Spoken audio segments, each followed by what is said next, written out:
বন্ধুরা, আজকে যেহেতু চিতল আমার এসে আজকে তার জন্য চিতল পিঠা করেছি। অনেকদিন পরে চিতল পিঠা করেছি।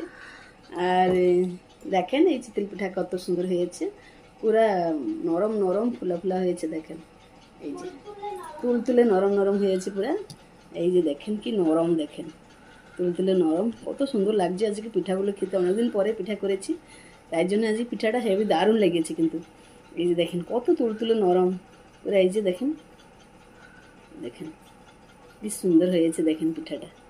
হ্যাঁ, কে কে পিঠা এরকম তুলতুলে করতে পারেন কমেন্ট করে বলবেন। এই যে খুব ভালো লাগলো আমার থেকে পিঠাটা, আজকে অনেকদিন পরে খেয়েছি। আমার মেয়েরাও বলছে ভালো লাগছে মা।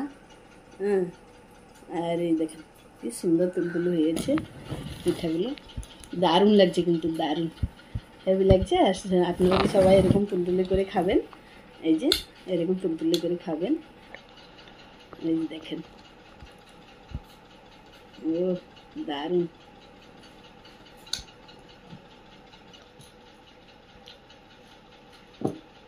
দেখেন দারুণ হয়েছে, হেভি লাগছে হেভি, খুব ভালো লাগছে খুব ভালো লাগছে। আমার ফেমাস, আমার ফেভারিট চিতল পিঠা।